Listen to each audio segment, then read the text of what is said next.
और सतनाम करता पुरख निर्भव निर्वैर अकाल मूरत अजूनी सैभं गुर प्रसाद जप आद सच जुगाद सच है भी सच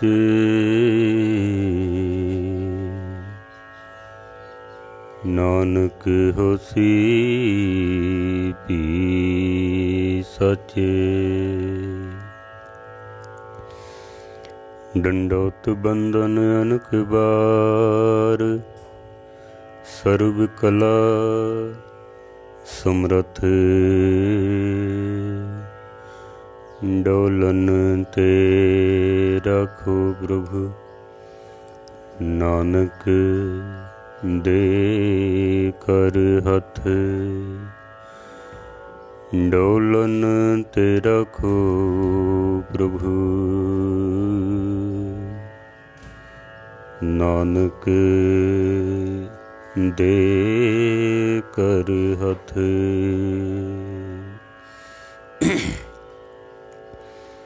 सन्मानयोग गुरु रूप साध संगत जीओ,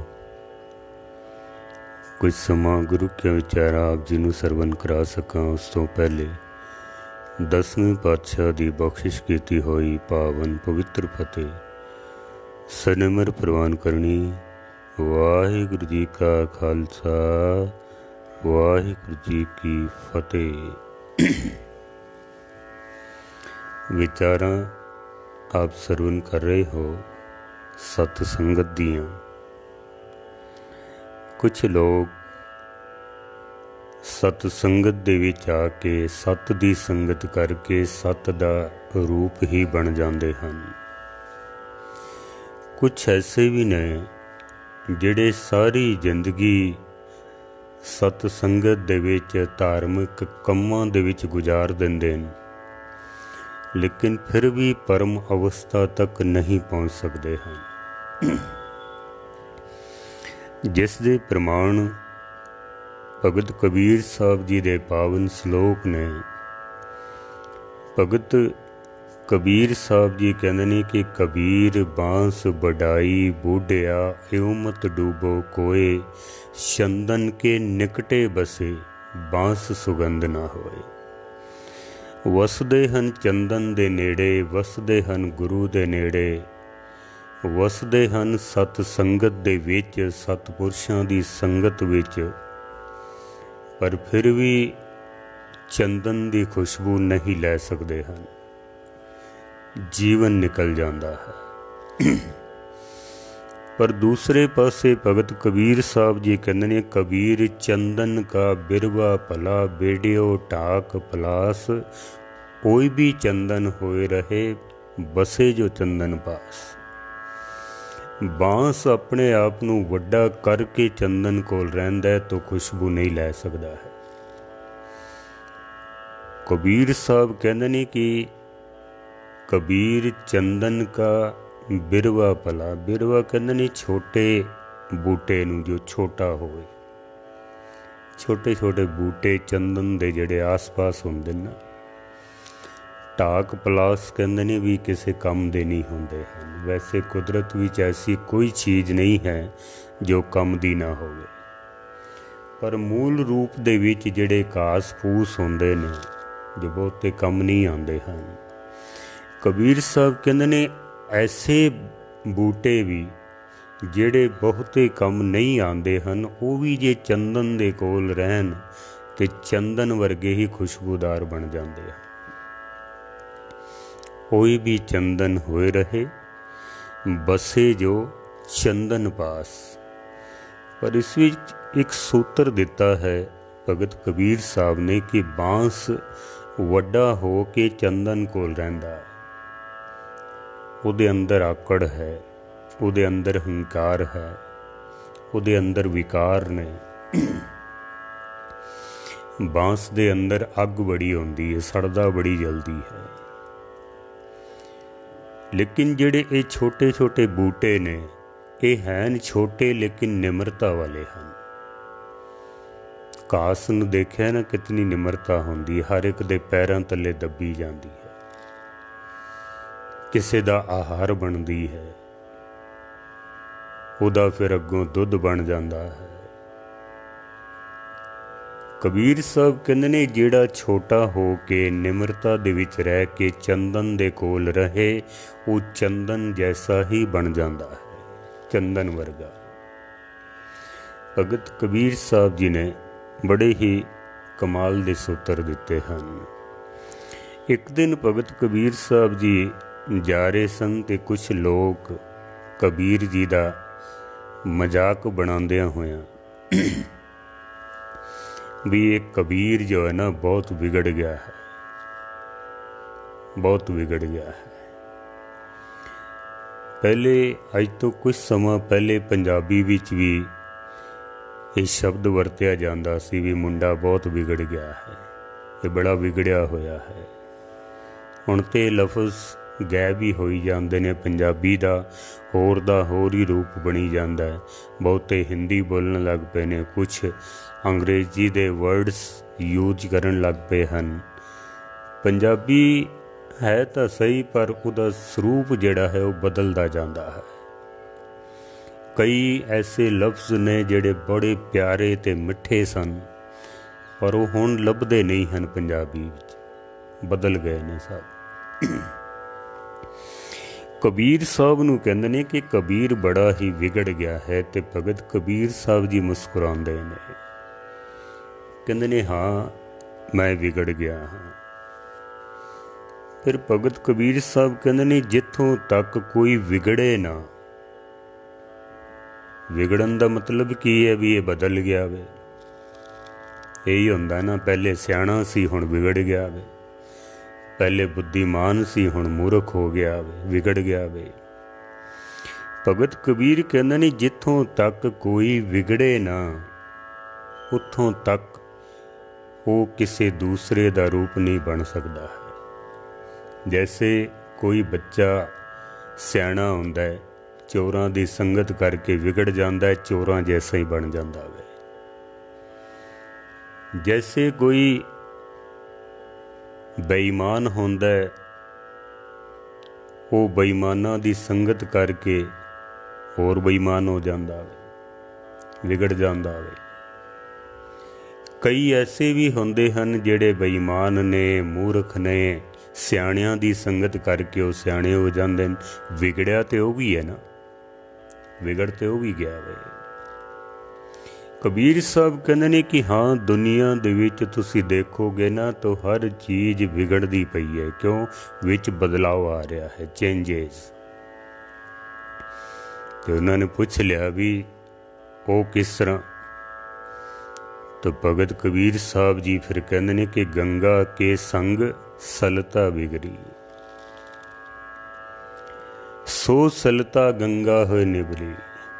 गंगा दे विच कई छोटियां नदियां आके पैंदियां हन, उन्हां नदियां दा फिर स्वरूप बदल जाता है, गंगा दा रूप हो जांदियां ने। गंगा फिर सागर दे विच जाके डिगदी है, वो सागर दा रूप हो जाती है। किधरे छोटियां नदियां नाले गंगा विच पै के गंगा दा रूप बन जाते हैं, किधरे गंगा समुंदर विच पै गया है। किवें बिगड़ गया है, साच पयो अन कतह न जाई। कबीर भी हुण सच हो गया है, सच दी संगत करके सच हो गया है। कबीर भी बिगड़ गया, जिथों तक विगड़ेगा नहीं ये किसी नवे स्वरूप विच नहीं जा सकता है, विगड़ के ही। एक बीज जद अपना अपना आप मिटा देंदा है, बिगड़ जाता है, उहदा नवा स्वरूप फिर पैदा होता है, नवा स्वरूप। फिर वो एक दरखत बन जाता है, फिर फुल उगते ने, फुलों का स्वरूप बिगड़ता है तो फल बन जाता है। जिथों तक चेंजेज ना होवे, विगाड़ ना आवे, कुछ बदले ना, बदलाव ना होवे, उत्थों तक साडे अंदर कोई नवी आज़ादी जो है पैदा नहीं हो सकती है। जैसे असी बच्चे सां, साडा स्वरूप विगड़िया, जवान हो गए, फिर विगड़े बुढ़ेपे भी चले गए हाँ। इसे तरह ही जिथों तक साडे अंदर चेंजेज नहीं आउंदा है। भगत कबीर साहब जी कहते ने कि हाँ, चंदन के संग तरवर बिगड़ियो। इत्थे भी भगत कबीर साहब उही मिसाल पे देंदे भी कई दरखत चंदन दे नेड़े रह के ते विगड़ जाते हैं ते चंदन दा रूप हो जाते हैं, चंदन दा ही रूप। पर जिहड़े बांस दी तरह रहिंदे ने वो कदी बदलते नहीं हैं, उन्हां विच कोई चेंजेज नहीं होंदा है। अज जैसे गुरु अंगद देव जी महाराज दा अज गुरता गद्दी पुरब भी है। गुरु अंगद देव जी जिन्हां दा पहला नाम सी लहणा, पिता जी इन्हां दे बाबा फेरू मल जी, माता इन्हां दी दया कौर जी। मत्ते दी सरां दे विच आप जी दा जन्म होया 1504 दे विच। सतगुरां दा जदों जन्म होया बड़े ही निके सुभाअ दे सन। पिता जी इन्हां दे भी बड़े धार्मिक सुभाअ दे सन। हर साल ज्वालामुखी देवी दे दर्शन करन जांदे सन, नाल बहुत सारे संगियां नूं भी नाल लैके जाना। बाबर दे जदों हमले होए, मत्ते दी सरां जो सी ये उजाड़ दित्ती गई। बाबा फेरू मल जी परिवार समेत फिर खंडूर साहब आके रहन लग पे सन और बहुत ही धनवान सन, किसी चीज़ की कमी नहीं सी, चंगा कारोबार सी, हट्टी भी बहुत चलती सी, धन दौलत की पदार्थां की किसी चीज़ की कमी नहीं सी। हर साल माता दे जगराते करांदे सन, दर्शनां नूं जांदे सन।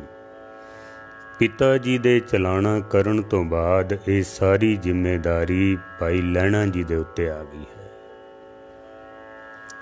पिता जी की तरह ये भी देवी दे भगत हो गए। हर साल संगी साथियां नूं नाल लैके ते उत्थे जांदे सन। लेकिन मन दे विच जिहड़ी शांति चाहिदी सी ना, जो सुकून चाहिदा सी, जिस आनंद की तलाश विच सन, वो प्राप्त नहीं सी हो रहा। लेकिन क्योंकि पिता पुरखी कम सी तो हर साल जांदे जरूर सन भी शायद किधरों मैनू कुछ सुख मिल जाए, कुछ प्राप्ति हो जावे। महाराज सच्चे पातशाह जी की बाणी भी कहती कि देवी देवा पूजे डोले, पार ब्रह्म नहीं जाना। देवी देवतावां दियां पूजा करते हैं, डोलते हैं, पर सुकून नहीं मिलता है। क्यों? क्योंकि पार ब्रह्म नूं नहीं पहचानिया है। पार ब्रह्म जो परम शांति दा खजाना है, उसदे नाल जुड़े नहीं हाँ ते देवी देवतियां नाल जे असी जुड़दे पे हाँ, परम शांति कदी मिल नहीं सकती है, सानू नहीं मिलेगी। गुरु नानक सच्चे पातशाह जी दे ही एक सिख होए ने भाई भगीरथ जी। ये भी काली दे पुजारी सन।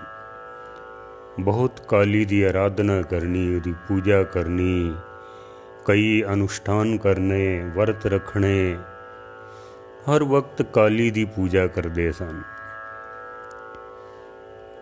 ते कहंदे ने एक दिन रात नूं काली दी आराधना करदियां करदियां ही नींद आ गई, सौ गए हैं। सुपने दे विच काली ने ही आके दर्शन दिते भी तू जो मंगदा पिया ना वो मेरे कोल नहीं है, जो तू मंगदा पिया। क्योंकि भाई भगीरथ जी रोज़ अरदास करते सन काली दे अगे भी मैनू मुक्ति दान दे। ते उस देवी ने आख्या भी मैं तैनू होर पदार्थ दे सकती हाँ, जो होर कुछ तू मंगे तैनू सब कुछ मिल सकता है, पर मुक्ति मैं नहीं दे सकती हाँ। मैं किसी देवी देवते दे विच इतनी समर्था नहीं है कि वो किसी नू मुक्ति प्रदान कर सकन। नहीं दे सकते हैं। कहत कबीर अकुल नहीं चेतिया, विख्या स्यो लपटाना। ये देवी देवतियां दे नाल जुड़ना, ये विख्या दे नाल लपटाण वाली गल है, क्योंकि किसी भी देवी देवते दे कोल इतनी समर्था नहीं होंदी। उस देवी ने आख्या भी सुल्तानपुर दे विच हन नानक, तो उन्हां कोल जा, जे तैनूं मुक्ति चाहिदी है तो वो दे सकते हैं। वो आप निरंकार स्वरूप संसार ते आए हैं। इतनी गल कह के ते कहंदे ने वो देवी अलोप हो गई ते भाई साहब की नींद खुल गई है, भाई भगीरथ जी की। दिन जद चढ़िया तो सोचां विच पै गई भी वेखिए तो सही चल के भी क्या वाकई कोई ऐसा पुरख है। भाई भगीरथ जी सुल्तानपुर आ गए, जिथे गुरु नानक सच्चे पातशाह जी मोदी खाना चला रहे सन। 13 सतगुरु जी तोलते ने, हर वक्त साधु संतां दी, गरीबां दी, मंगत लोकां दी भीड़ लगी रहंदी है। शहर विच बहुत चर्चा है गुरु नानक सच्चे पातशाह दा।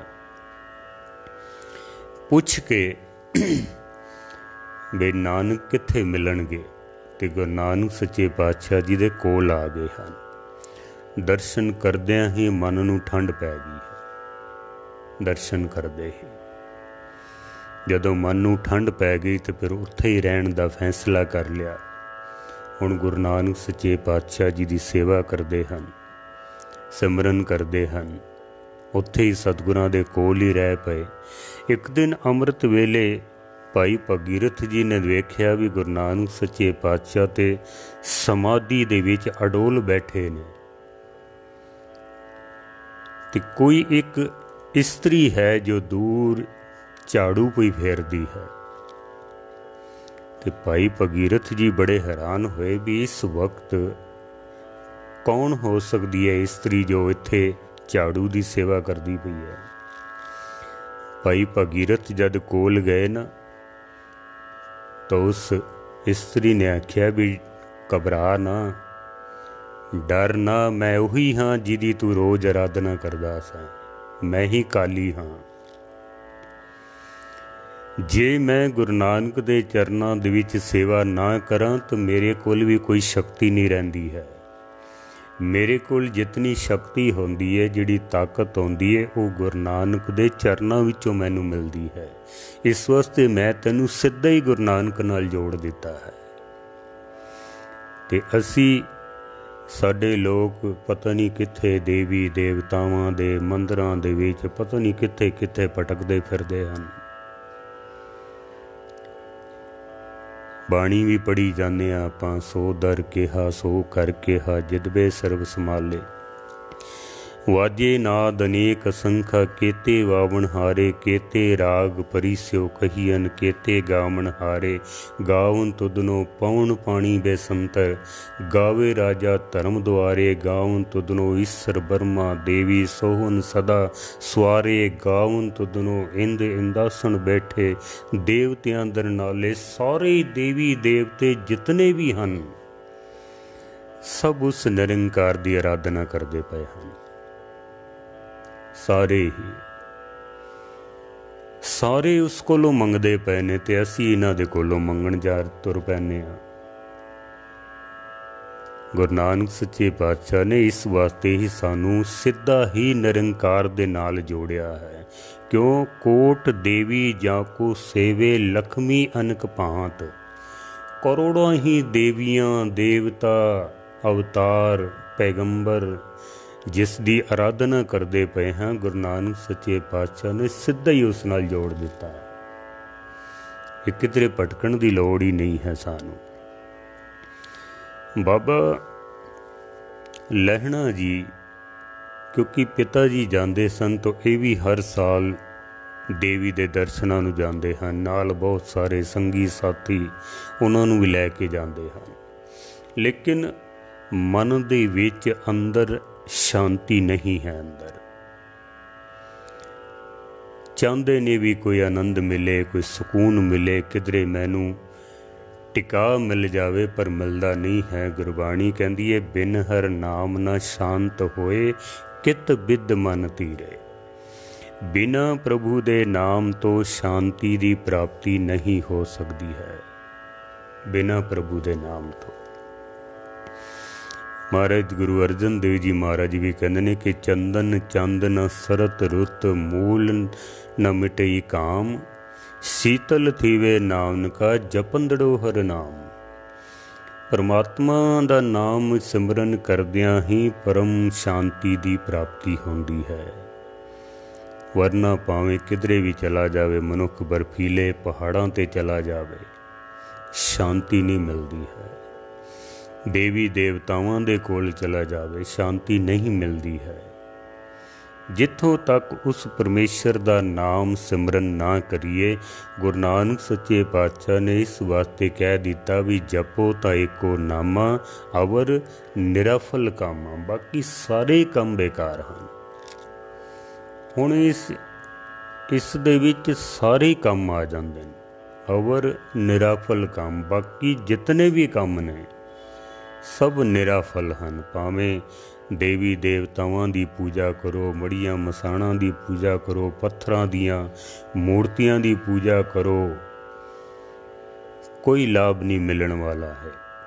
तीर्थां ते जाके स्नान करो, वर्त रखो, धार्मिक कर्म जितने हैं सब करो, जे नाम नहीं है ना तो फिर कुछ भी नहीं है। बिन हर नाम न शांत होए, कित बिद मन तीरे। बिना प्रभु दे नाम तो शांति की प्राप्ति नहीं हो सकती है, आनंद की प्राप्ति नहीं हो सकती है। भाई लैणा जी एक दिन माता दा जगराता सी। सारी रात लाल चोला पहन के, गल विच चुन्नी पा के, पैरां दे विच झांजरां पा के सारी रात नच नच के माता दियां पेटावां गांदे रहे। किसे दे घर जगराता रखिया होया सी। सवेरे जदों अमृत वेले समाप्ति होई जगराते दी, भावें सारी रात गीत गांदे रहे पर जिहड़ा अंदर असल सुकून चाहिदा है ना, वो नहीं सी अंदर। घरों निकले ने सैर करन वास्ते। किसी घर दे विचों बड़ी मिठी जी आवाज़ आ रही है गुरबाणी पढ़न दी। साखीकार कहंदे ने भाई जोध जी जो गुरु नानक सच्चे पातशाह दे सिख सन, जपजी साहब दी बाणी बड़े ही प्यार दे नाल रसमई ढंग नाल पढ़दे पए ने। जपजी साहब दी बाणी ਇਹ आवाज़ भाई लैणा जी दे कन्नां दे विच पै गई है। ऐसी आवाज़ कि दिल दे विच ठंड पै गई है। बड़े मिठे शब्द, बड़ी मिठी धुन और आवाज़ दे विच खिच। भाई लैणा जी दे कदम उत्थे रुक गए ने, हुण हिलदे नहीं हन। जैसे हीरन दे कन्नां दे विच नाद वजदा ना, तो उत्थे खड़ा हो जाता, लेकिन सुकून नहीं मिलता। उदों जदों नाद अंदर कन्नां दे विच पैंदा ना, तो फिर उत्थे ही खड़ा हो जाता है। लेकिन हीरन दा एक गुण होर भी है। भाई गुरदास जी ने उहदा भी जिक्र किया है कि जैसे मृग तृष्णा लो धावे वो त्रिखावंत, आवत न शांत भ्रम भ्रमत हैरानो है। हीरन दी प्यास नहीं बुझदी है। रेगिस्तान दे इलाकिਆਂ ਦੇ ਵਿੱਚ ਜਦੋਂ ਹੀਰਨ ਨੂੰ प्यास लगदी है ना, तो बड़ी दौड़ भज करदा है। वो बड़ी दौड़ भज करदा है, क्योंकि सूरज दी धुप दे नाल रेत इस तरह चमकदी है जैसे कोई पानी दा सरोवर होवे। तुसी गर्मी दे दिनां विच जदों सड़क दे उत्ते सफ़र करते हो ना, तो सड़क भी सानू इस तरह ही चमकती हुई दिखाई देती है जैसे कोई अगे पानी है, सड़क गिली हुई है पर होंदी नहीं है। ਜਿਉਂ ਜਿਉਂ ਅਸੀਂ ਅੱਗੇ ਵੱਧਦੇ ਹਾਂ ਉਹ ਚਮਕ ਹੋਰ ਅੱਗੇ ਚਲੀ ਜਾਂਦੀ ਹੈ। ਹੀਰਨ ਦੀ ਵੀ ਪਿਆਸ ਨਹੀਂ ਬੁਝਦੀ, ਸੋਚਦਾ ਹੈ ਸ਼ਾਇਦ ਇੱਥੇ ਪਾਣੀ ਹੈ। ਜਦ ਉੱਥੇ ਪਹੁੰਚਦਾ ਹੈ ਤੇ ਉਹ ਚਮਕ ਹੋਰ ਅੱਗੇ ਚਲੀ ਜਾਂਦੀ ਹੈ। ਫਿਰ ਜਦ ਉੱਥੇ ਪਹੁੰਚਦਾ ਹੈ ਤੇ ਉਹ ਚਮਕ ਫਿਰ ਹੋਰ ਅੱਗੇ ਚਲੀ ਜਾਂਦੀ ਹੈ। ਇਸ ਤਰ੍ਹਾਂ ਦੌੜਦਿਆਂ ਦੌੜਦਿਆਂ ਹੀ ਹੀਰਨ ਦੀ ਮੌਤ ਹੋ ਜਾਂਦੀ ਹੈ, ਪਰ ਉਸ ਦੀ ਪਿਆਸ ਨਹੀਂ ਬੁਝਦੀ ਹੈ। ਪਰ ਜਿਸ ਵਕਤ ਹੀਰਨ ਦੇ ਕੰਨਾਂ ਦੇ ਵਿੱਚ ਕੰਡੇ ਹੇੜੇ ਦਾ ਨਾਦ ਪੈਂਦਾ ਹੈ ਨਾ, ਘੜੇ ਦੀ ਆਵਾਜ਼ ਪੈਂਦੀ ਹੈ, ਫਿਰ ਉਹ ਮਸਤ ਹੋ ਜਾਂਦਾ, ਫਿਰ ਉੱਥੇ ਹੀ ਖੜਾ ਹੋ ਜਾਂਦਾ ਹੈ ਔਰ ਉਹੀ ਉਸ ਦੀ ਮੌਤ ਦਾ ਕਾਰਨ ਵੀ ਬਣ ਜਾਂਦਾ ਹੈ। ਸ਼ਿਕਾਰੀ ਫਿਰ ਉਸ ਦਾ ਸ਼ਿਕਾਰ ਕਰ ਲੈਂਦੇ ਹਨ। ਭਾਈ ਲਹਿਣਾ ਜੀ ਦੇ ਕੰਨਾਂ ਦੇ ਵਿੱਚ ਆਵਾਜ਼ ਪਈ ਹੈ ਜਪਜੀ ਸਾਹਿਬ ਜੀ ਦੀ ਬਾਣੀ ਦੀ, ਉੱਥੇ ਹੀ ਖੜੇ ਹੋ ਗਏ ਨੇ। ਜਿਸ ਵੇਲੇ ਭਾਈ ਸਾਹਿਬ ਨੇ ਪਾਠ ਦੀ ਸਮਾਪਤੀ ਕੀਤੀ ਨਾ, ਤਾਂ ਭਾਈ ਲਹਿਣਾ ਜੀ ਪੁੱਛਦੇ ਹਨ ਵੀ ਇਹ ਕਿਸ ਦੀ ਬਾਣੀ ਹੈ, ਇਹ ਕਿਹਦੇ ਗੀਤ ਗਾਉਂਦੇ ਪਏ ਹੋ? ਬੜੀ ਮਿੱਠੀ ਬਾਣੀ ਹੈ। ਭਾਈ ਜੋਧ ਜੀ ਨੇ ਦੱਸਿਆ ਵੀ ਗੁਰੂ ਨਾਨਕ ਨਿਰੰਕਾਰੀ ਅਵਤਾਰ ਸੰਸਾਰ ਤੇ ਆਏ ਹਨ, ਇਹ ਉਹਨਾਂ ਦੀ ਮਿੱਠੀ ਬਾਣੀ ਹੈ, ਇਹ ਬਾਣੀ ਉਹਨਾਂ ਦੀ ਹੈ। ਤਾਂ ਭਾਈ ਲਹਿਣਾ ਜੀ ਕਹਿੰਦੇ ਨੇ ਵੀ ਜਿਸ ਦੀ ਬਾਣੀ ਇਤਨੀ ਮਿੱਠੀ ਹੈ ਉਹ ਆਪ ਕਿਤਨੇ ਦੁਰਲਭ ਹੋਣਗੇ, ਉਹਨਾਂ ਦੇ ਦਰਸ਼ਨ ਕਿਤਨੇ ਦੁਰਲਭ ਹੋਣਗੇ।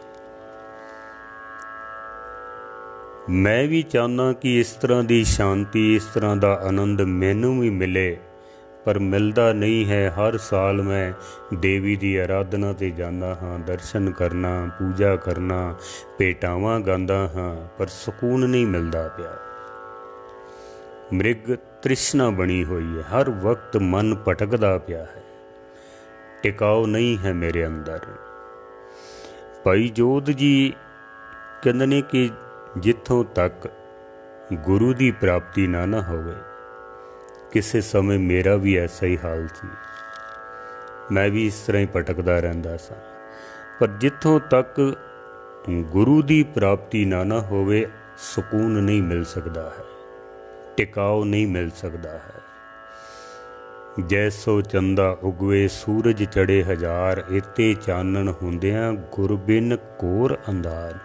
ਗੁਰੂ ਤੋਂ ਬਿਨਾਂ ਤੇ ਸੰਸਾਰ ਘੋਰ ਅੰਧਕਾਰ ਹੀ ਹੈ, ਘੋਰ ਅੰਧਕਾਰ ਹੈ।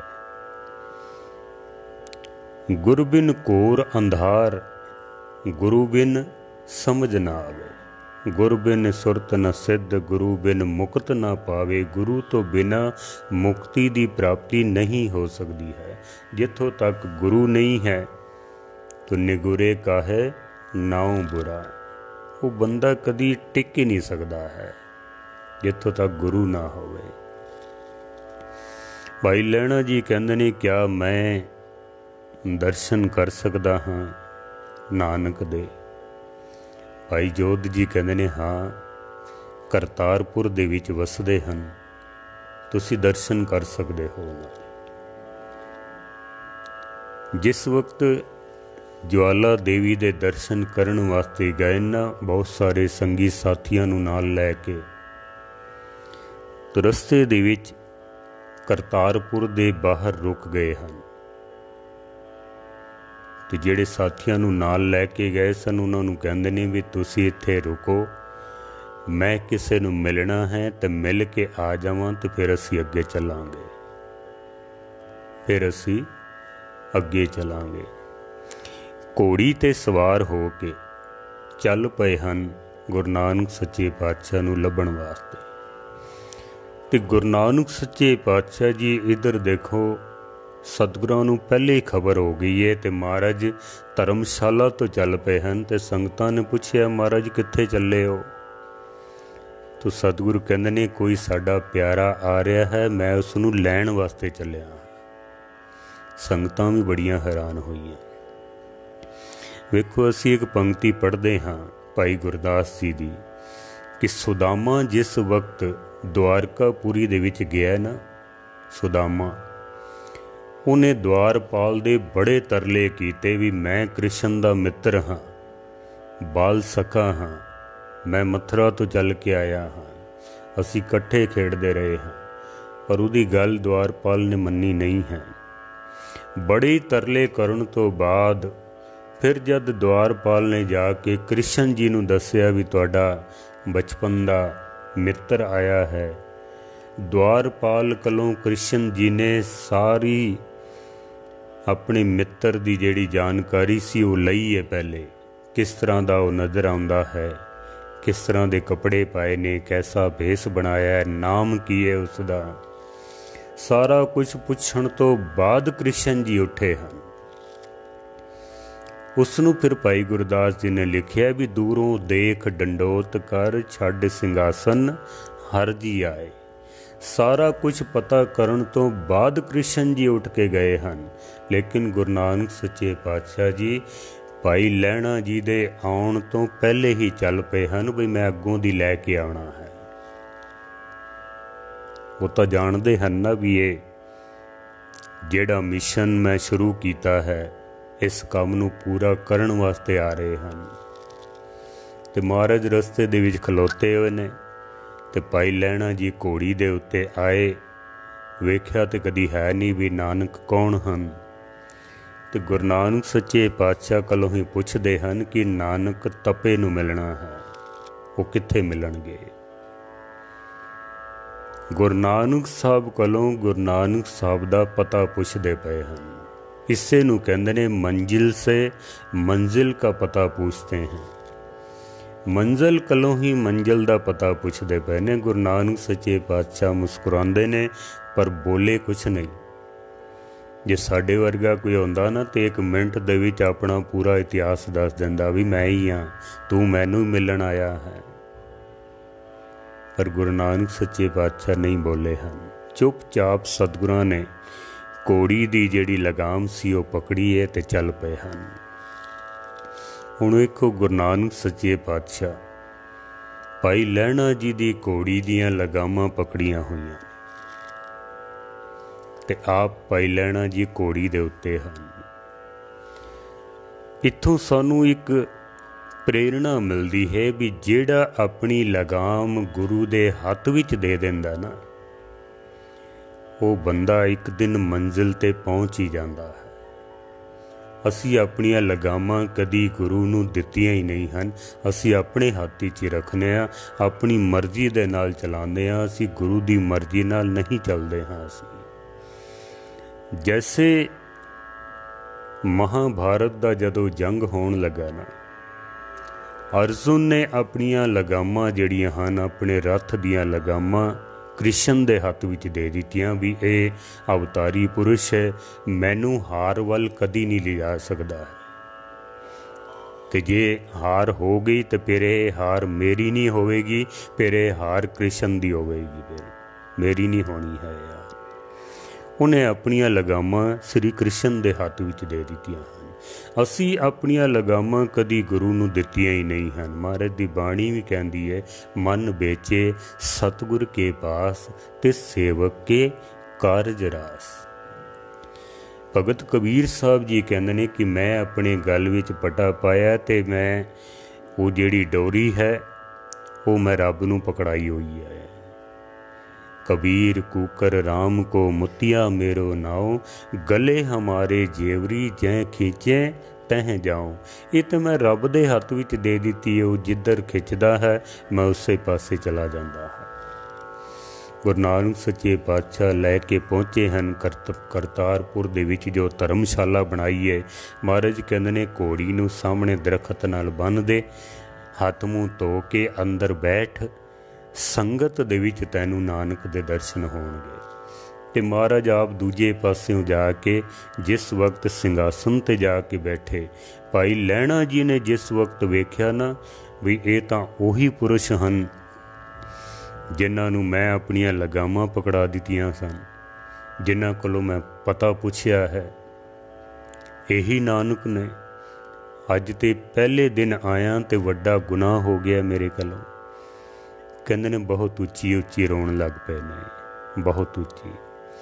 ते गुरु नानक सच्चे पातशाह पुछदे ने की होया, क्यों रोंदा पिया तू?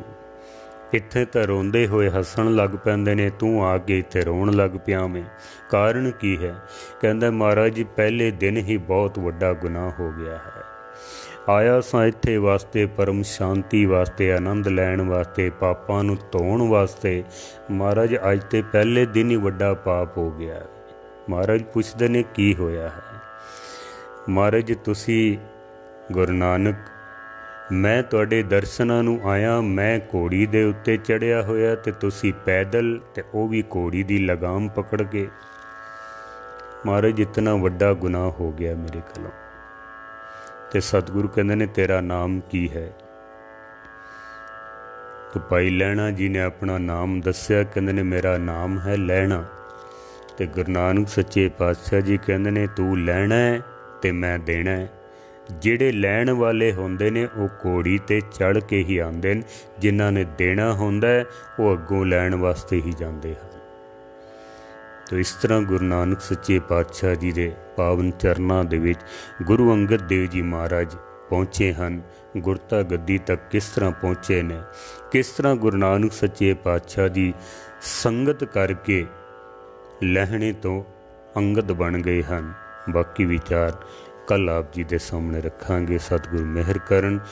ਗੁਰੂ ਅੰਗਦ ਦੇਵ ਜੀ ਮਹਾਰਾਜ ਦੀ ਗੁਰਤਾ ਗੱਦੀ ਦੇ ਪਾਵਨ ਪੁਰਬ ਦੀਆਂ ਆਪ ਸਾਰੀਆਂ ਸੰਗਤਾਂ ਨੂੰ ਬਹੁਤ ਬਹੁਤ ਵਧਾਈ ਹੋਵੇ। ਬਾਕੀ ਵਿਚਾਰ ਕੱਲ੍ਹ। ਵਾਹਿਗੁਰੂ ਜੀ ਕਾ ਖਾਲਸਾ, ਵਾਹਿਗੁਰੂ ਜੀ ਕੀ ਫਤਿਹ।